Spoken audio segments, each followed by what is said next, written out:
Her small hands were trembling as she grabbed at the tattooed stranger's arm.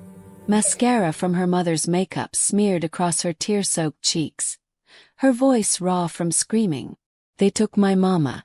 They took her away." The clinking of silverware stopped. Wine glasses froze midair. Every conversation died. But the man whose sleeve she clutched wasn't just anyone. He was Lucio Diamante, the most ruthless crime lord in Chicago. And what happened in the next 60 seconds would become legend on every street corner in the city. Stay with me until the end because this story will shock you to the core. Before we begin, don't forget to like this video. Hit subscribe and comment where you're watching from. Now let's get into it. It's Tuesday night in downtown Chicago, present day. The Onyx Room glowed with a kind of understated elegance that whispered wealth rather than shouted it. Crystal chandeliers cast amber light across tables draped in black linen. This wasn't a restaurant where tourists stumbled in asking for recommendations. This was Lucio Diamante's sanctuary. Every server understood the code. You poured the wine without making eye contact. You cleared plates like a ghost. You heard nothing, saw nothing, remembered nothing. Every guest knew the hierarchy. You came when summoned. You spoke when spoken to. And you never ever disrupted the silence that Lucio valued above all else. Lucio Diamante occupied the center booth like a king on a throne, though he would have laughed at the comparison. At 38, he had transformed his family's struggling operation into an empire that touched everything from the ports to the construction unions. His tailored charcoal suit fit like a second skin. Gold rings adorned his fingers. But it was the geometric rose tattoo crawling up his neck that people noticed first. A beautiful, menacing work of art that marked him as untouchable. Tonight, like every Tuesday for the past 3 years, he presided over his weekly court. His lieutenants flanked the table, reporting in hushed tones. Money moved. Territories were reinforced. Debts were calculated with the precision of a surgeon's scalpel. This was Lucio's method. Cold, efficient, emotionless. He had learned young that in his world, feelings were a fatal flaw. You kept your heart locked away where enemies couldn't reach it. Compassion got you buried. Love got you destroyed. But on this particular Tuesday, something happened that would crack the armor Lucio had spent 15 years forging. The restaurant's entrance exploded inward with a violence that made even hardened criminals flinch. The heavy door slammed against its frame with a thunderous bang. Every head snapped toward the sound. Mid-sentence conversations evaporated into shocked silence. The hostess lunged forward, her face drained of color. But she was too slow to stop what came next. A little girl stood frozen in the doorway, silhouetted against the street lights behind her. She couldn't have been older than 7. Her pink dress, the kind a mother carefully irons for special occasions, was torn at the shoulder. Dirt streaked across the fabric. Her brown hair had escaped from what must have been neat ponytails hours ago, now wild around a face painted with pure terror. She looked like a small animal that had barely escaped a predator's jaws. The child's wide eyes scanned the room with frantic desperation, searching past the suits and the shadows for someone, anyone who could fix what had been broken. The Onyx Room's clientele stared back with varying degrees of irritation and discomfort. Some turned away, unwilling to acknowledge the intrusion. Others muttered complaints that their business dinner had been interrupted by what appeared to be a lost kid from the projects. A few pulled out phones, already dismissing her as someone else's problem. But Pam wasn't looking for sympathy. She was looking for power. Her gaze locked onto Lucio Diamante's table with the uncanny instinct that children sometimes possess, that ability to see past surfaces to the truth underneath. Maybe it was how the other men oriented themselves around him like planets around the sun. Maybe it was the geometric rose on his neck, visible even from across the room, marking him as someone important. Or maybe it was something deeper, some primal recognition that this man, more than anyone else in that restaurant, had the strength to do what needed to be done. Without hesitation, without fear of the guns or the reputation or the violence that radiated from his corner of the room, she ran. Time seemed to slow. Lucio's bodyguards, 2 mountains of muscle who had killed men for far less, moved instantly. Hands disappeared inside tailored jackets, reaching for weapons. This was unthinkable. No one approached Lucio Diamante without permission. Certainly not like this. The entire organization was built on maintaining distance, on the understanding that their boss existed behind layers of protection that couldn't be breached. But before anyone could intercept her, Pam reached the table. Her tiny hand seized Lucio's forearm with surprising strength, fingers digging into the expensive fabric of his suit like she was drowning and he was the only solid thing left in the world. She looked up at him, her face a map of desperation and hope that didn't belong on someone so young. And then she spoke the words that would haunt Lucio Diamante for the rest of his life. "They took my mama. They took her away." The silence that crashed down on the Onyx room was absolute. No one breathed. No one moved. Every eye fixed on Lucio, waiting to witness how Chicago's most feared criminal would respond to this impossible situation. His reputation had been built on ice-cold detachment, on being the man who showed mercy to absolutely no one. People whispered that Lucio Diamante had no heart left to appeal to. Lucio looked down at the small girl clinging to his arm.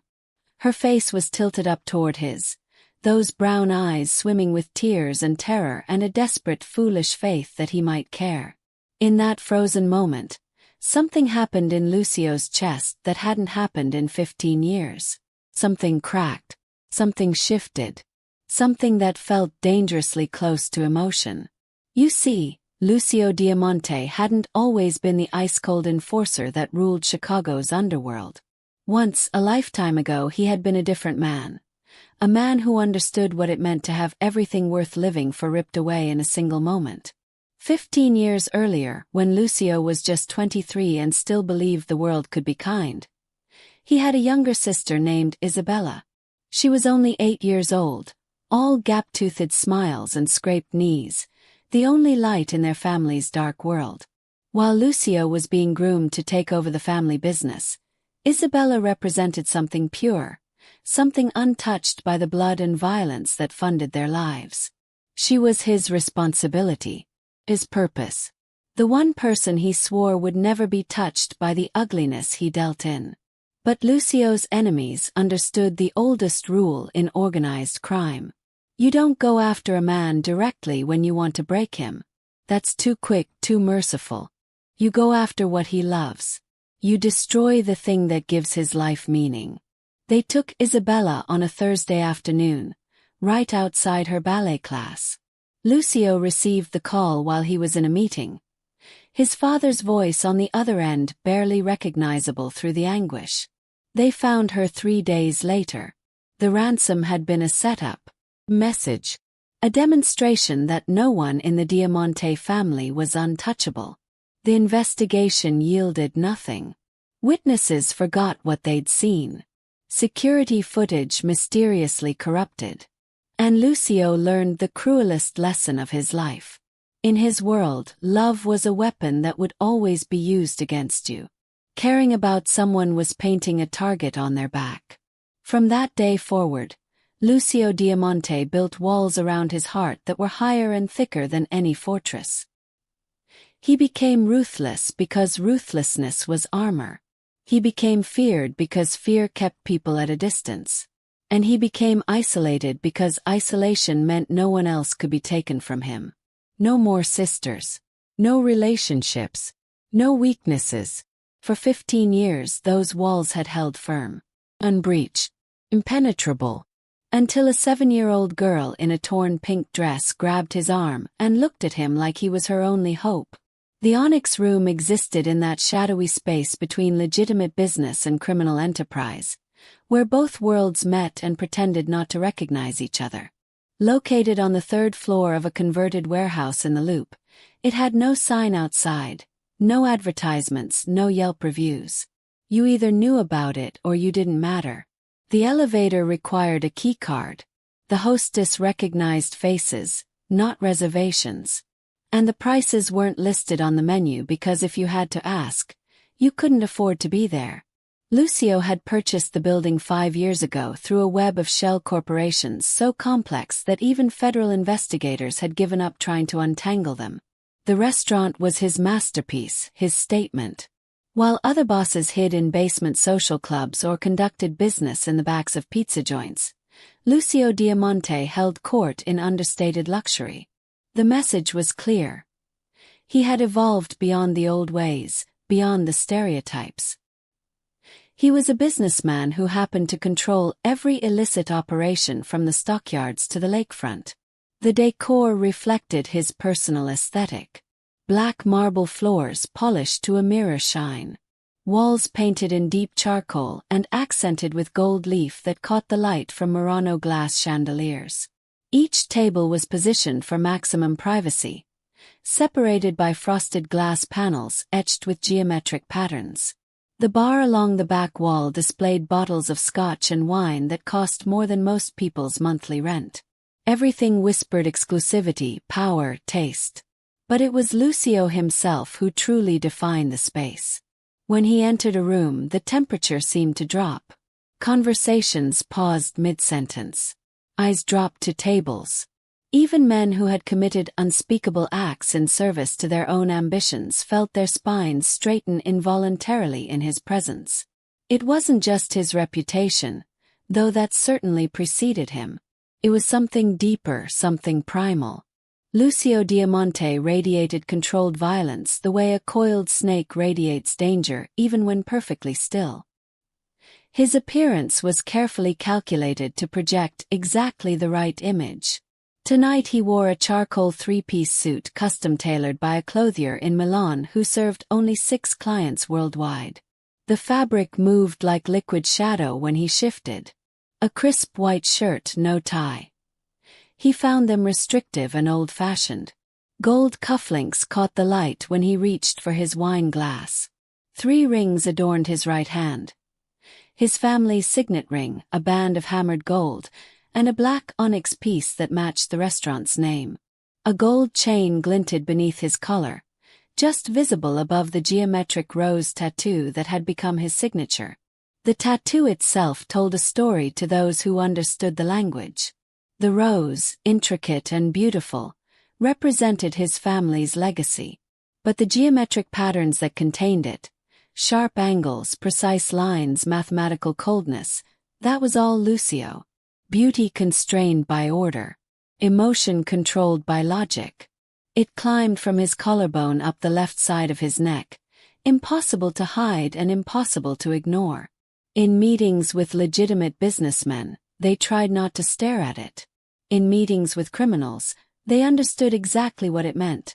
Lucio Diamante was a man who had transformed himself into something both elegant and dangerous. The disruption came at exactly 9:47 p.m., though no one would remember to check the time until much later. One moment, the onyx room hummed with its usual carefully orchestrated rhythm. The next, that rhythm shattered like dropped crystal. The entrance doors, heavy oak reinforced with steel, designed to open slowly and announce arrivals with dignified weight, slammed inward with the violence of a battering ram. The crash echoed through the space like a gunshot. Wine glasses rattled. Conversations died mid-word.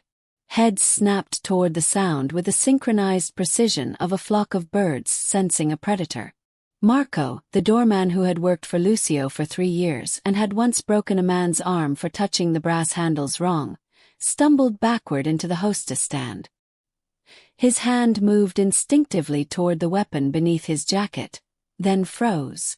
Because standing in the doorway, backlit by the harsh fluorescent glow of the hallway, was not a rival crew or a police raid or any of the threats he had been trained to neutralize. It was a child.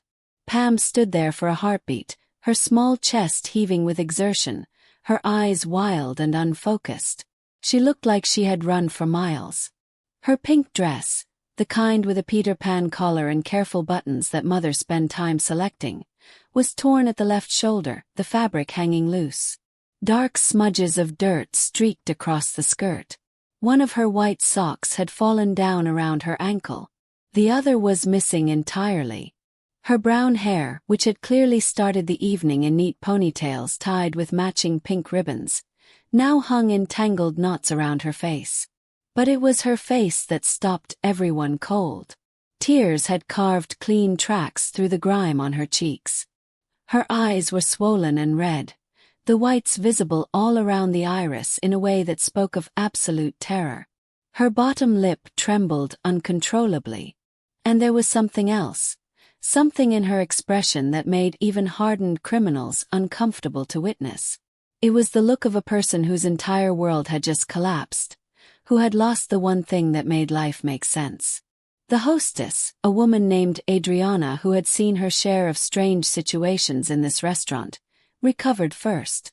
"Sweetheart, you can't be in here," she began, her voice gentle but firm, already moving to intercept the child. But Pam wasn't listening.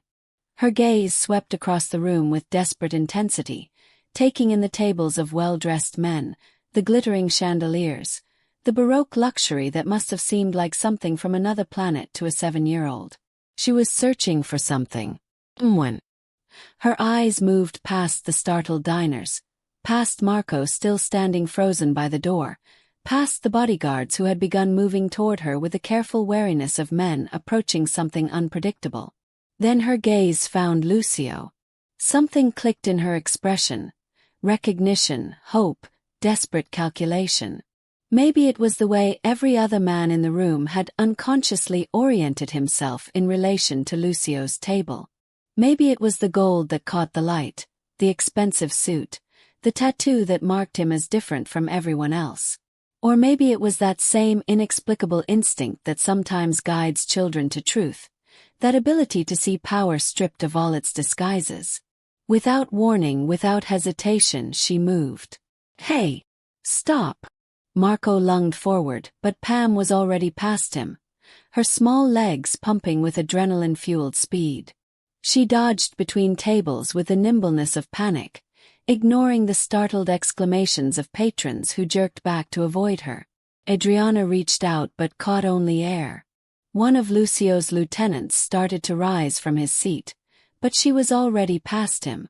Lucio's personal bodyguards, 2 men named Victor and Sal who had collectively ended more lives than they could count, moved with professional efficiency. Victor circled left to cut her off. Sal's hand disappeared inside his jacket, not to draw a weapon but to be ready for whatever threat might be following this child. Their boss's safety was their only concern, and this situation was textbook wrong. Children didn't burst into the Onyx room. Children didn't run at Lucio Diamante. But Pam was faster than they expected, fueled by desperation and terror and the kind of fearlessness that comes from having nothing left to lose. She reached Lucio's table before they could intercept her, her small hands shooting out to grab his forearm with shocking strength. Her fingers dug into the expensive fabric of his suit like talons, like she was drowning and he was the only solid thing in a churning ocean. She looked up at him, her face tilted back, her expression a horrible mixture of hope and despair that no child should ever have to wear. And then she screamed the words that would change everything. "They took my mama. They took my mama away." Victor's hand clamped down on Pam's shoulder, firm but not cruel. "Come on, kid. Let's get you. Stop." Lucio's voice cut through the chaos like a blade, quiet but absolute. One word. No volume behind it. Yet every person in that restaurant heard it clearly, felt it resonate in their bones. Victor's hand froze. Sal took a step back. The entire room seemed to hold its breath, waiting to see what would happen next. No one approached Lucio Diamante uninvited. No one touched him. And certainly no one interrupted his Tuesday meetings and lived to tell about it. The smart money said this child would be escorted out, gently but firmly, and returned to whatever social services department handled such things. But Lucio wasn't moving. He was staring down at the little girl still clinging to his arm, her tear-streaked face turned up toward his. And for the first time in 15 years, the ice that encased his heart showed a hairline fracture. He saw Isabella in those brown eyes. Saw her terror, her desperation, her foolish childish faith that adults could fix anything. He remembered the last time he'd seen his sister alive, remembered her waving goodbye outside that ballet studio, remembered thinking he had time, that she was safe, that nothing could touch her as long as he was watching. He had been wrong. Lucio's jaw tightened. His lieutenants exchanged uncertain glances, unsure what to make of their boss's paralysis. The entire operation was built on his decisive action, his unflinching clarity. But now he sat frozen, staring at a child who somehow had accomplished what federal agents and rival families never could. She had reached him. "Boss," Victor ventured carefully. Lucio blinked, and when his eyes opened again, something fundamental had shifted behind them. He looked at Pam, really looked at her, and made a decision that violated every principle he'd lived by for the last decade and a half. "Let her go," he said quietly. Then louder, "Get my car. Now." The room erupted in barely contained shock. Lucio stood, his expensive suit somehow looking more dangerous in motion. He didn't pull away from Pam's grip. Instead, he placed his other hand gently on her head. "Show me where they took her." The drive to Kathleen's place took 12 minutes through Chicago's West Side, a neighborhood where gentrification and decay fought for dominance block by block. Pam sat rigid in the back of Lucio's black Mercedes, her small hands pressed against the leather seat, still trembling. She'd stopped crying, but the tears had left salt tracks on her cheeks. Lucio sat beside her in silence, his mind already working through scenarios, calculations, possibilities. The building was a 3-story walk-up with a corner shop on the ground floor. A hand-painted sign read, "Ford's Alterations and Tailoring," in fading letters. The security gate had been wrenched open, left hanging at an angle. The front window showed a spider web crack radiating from a central impact point. Lucio was out of the car before Victor could open the door. Pam scrambled after him, her small legs struggling to keep pace with his long strides. He pushed through the damaged door into chaos. The shop had been destroyed with methodical violence. Bolts of fabric lay scattered across the floor like bleeding wounds. A sewing machine lay on its side, the motor still whirring uselessly. Spools of thread had unrolled into colorful tangles. The cutting table had been overturned, patterns and scissors scattered everywhere. A rack of finished garments hung at a drunken angle, clothes spilling onto the floor. But it was the blood that made Lucio's expression go cold and hard. Not much, just a smear on the doorframe leading to the back apartment, another streak on the floor. Enough to tell a story. He knelt down, his expensive suit pants touching the dirty floor without hesitation. He examined the scene with the practiced eye of someone who had witnessed violence in all its forms. The overturned chair, the broken lamp, the scattered contents of a purse, makeup and keys and receipts spread like evidence at a crime scene. This wasn't robbery. This was a message. Taking. Pam stood in the doorway, shaking. "They grabbed her," she whispered. "She told me to run. So I ran." Lucio stood slowly, his hands clenching into fists. He turned to face the little girl, and when he spoke, his voice carried the weight of an oath that could not be broken. "I will bring your mother back. You have my word." Lucio made 3 phone calls from the back seat of his car, each one brief and precise. By the time the Mercedes pulled away from the curb, leaving Pam with Adriana from the restaurant who had materialized with surprising maternal efficiency, Chicago's underworld had received its marching orders. The network Lucio had spent years cultivating came alive like a nervous system responding to pain. Dock workers, cab drivers, street dealers, bartenders. convenience store clerks, doormen at every club and hotel. Within 20 minutes, hundreds of eyes were watching, hundreds of ears were listening. The message was simple and absolute. A woman named Kathleen Ford had been taken from her shop on West Madison. Find her. Find who took her. Find them now. By midnight, the city belonged to Lucio Diamante. Police scanners crackled with his people's coded conversations. Traffic cameras were monitored by techs on his payroll. Even the legitimate business owners who paid him protection money understood that tonight, everyone worked for free. This wasn't about money. This was about something far more dangerous. This was about Lucio's word given to a 7-year-old girl.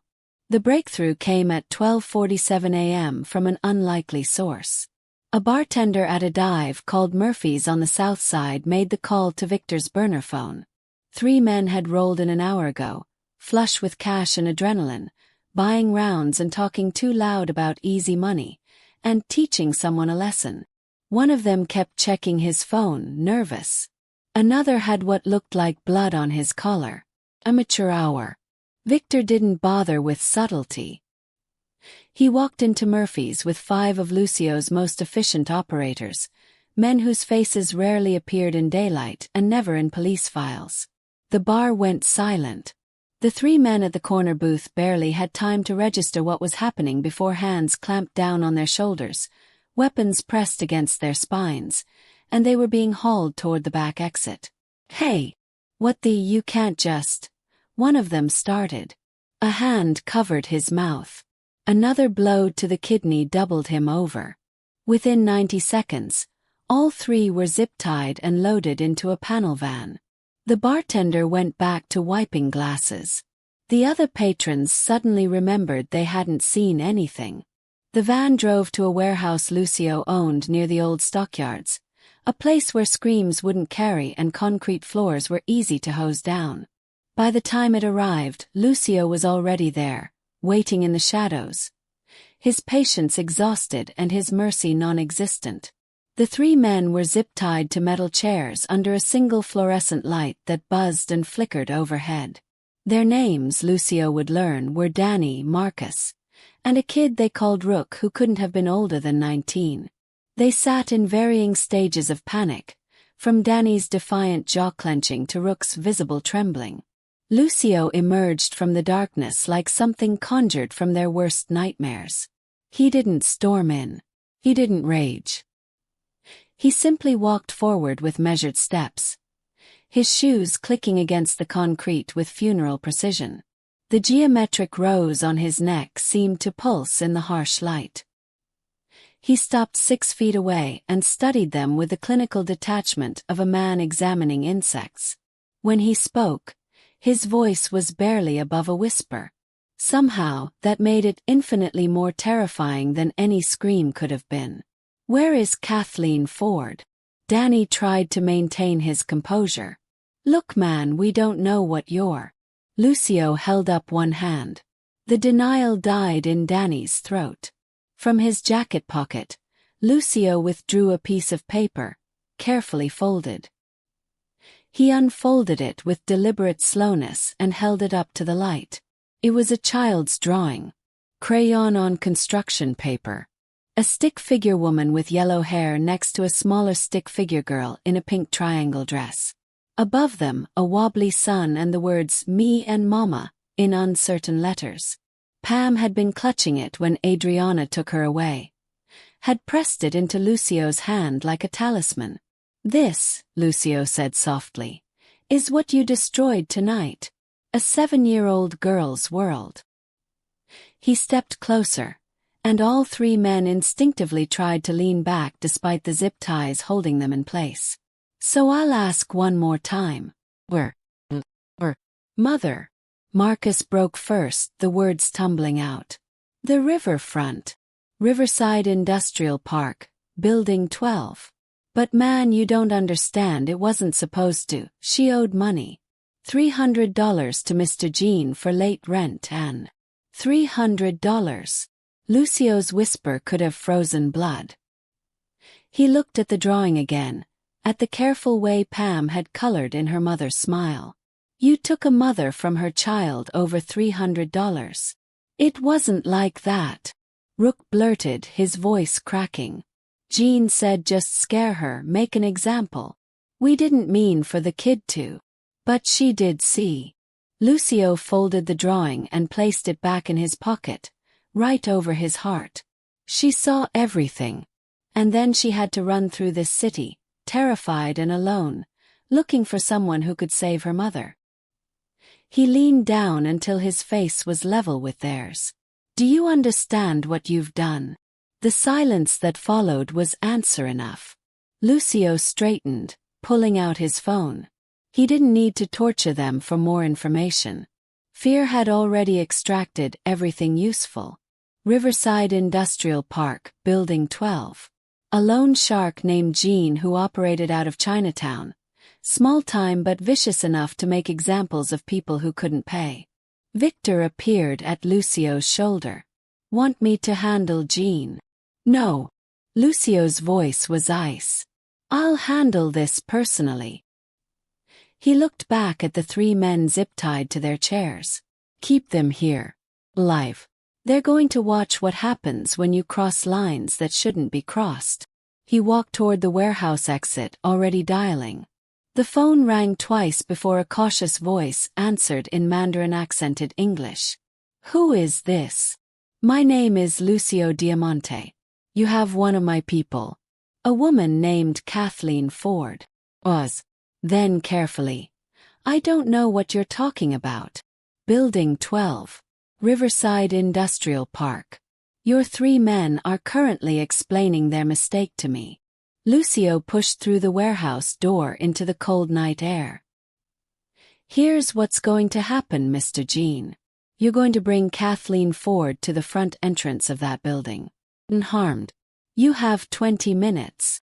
Now wait just 20 minutes, Lucio continued as if Jean hadn't spoken, or I will dismantle everything you've built. Your lending operation. Your protection rackets. Your gambling houses.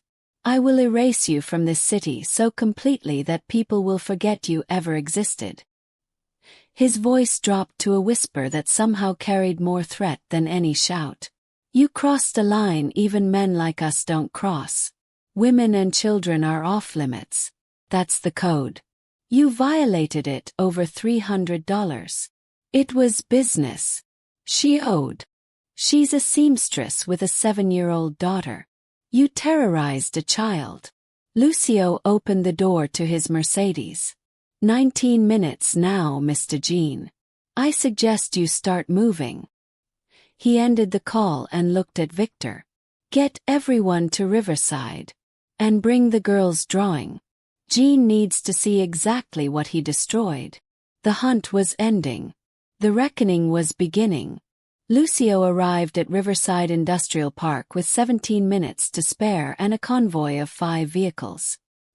His men spread out like a tactical unit, covering exits and perimeters. The industrial park was a graveyard of abandoned warehouses and rusted machinery. The kind of place where bad things happened and nobody asked questions. Building 12's lights were on. Jean had heard the message. But Lucio didn't wait for compliance. He walked through the front entrance with Victor and 4 others, weapons visible but not drawn. The message was clear. We're not here to negotiate. The interior was a converted storage space lit by hanging work lights. Jean stood in the center, a thin man in his 50s with wire-rimmed glasses and nervous hands. Behind him, 2 of his enforcers held Kathleen Ford between them. She looked exhausted, terrified, but alive. Her wrists were zip-tied. A bruise was forming on her left cheekbone. When Kathleen saw Lucio, confusion crossed her face. She didn't know who he was or why he was here. She only knew her daughter was missing and she was running out of time. Let her go, Lucio said simply. Jin's hands trembled. Look, there's been a misunderstanding. The debt is forgiven. Lucio stepped closer. Along with every other debt you hold in this neighborhood. You're going to cancel them. All of them. Tonight. That's thousands of. Millions, actually. Lucio pulled Pam's drawing from his pocket and held it up. This is what your $300 collection cost. A child's sense of safety. Her mother's freedom. The basic human right to live without fear. He let the drawing flutter to the ground between them. So here's your bill, Mr. Jean. You erase every debt in a 6-block radius. You close your operations. And you leave Chicago. By Sunday. Jin's face went pale. That's everything I've built. Should have thought of that before you crossed the line. Lucio nodded to Victor. Cut her loose. As Kathleen stumbled forward, rubbing her wrists, Lucio turned back to Jean one final time. If I ever hear you've hurt another family, I won't be this merciful. Understood. Jean nodded, defeated. The empire he'd built on desperation and fear collapsed in a single conversation. Lucio caught Kathleen as she nearly fell. Your daughter is safe. Let's get you home. 6 months later, spring arrived in Chicago with a kind of gentle warmth that made people forget the brutal winter. Ford's alterations and tailoring had been rebuilt, the security gate replaced with something stronger, the cracked window now reinforced glass. Business was good. Better than good, actually. Word had spread about Kathleen's skill with a needle, and customers appeared with a frequency that suggested someone influential had been making recommendations. Lucio arrived on a Saturday afternoon, parking his Mercedes in the loading zone without concern for tickets. He wore jeans today, a simple black shirt, though the gold chain and geometric rose tattoo remained unchanged. In his hands, he carried a pink bakery box tied with white string. The bell above the door chimed as he entered. Kathleen looked up from her sewing machine and smiled, the kind of warm, genuine smile that still surprised him after all these months. Right on time. She's been watching the window for the past hour. Uncle Luke. Pam exploded from the back room, her pink dress, a new one her mother had made without tears or dirt, swirling as she ran.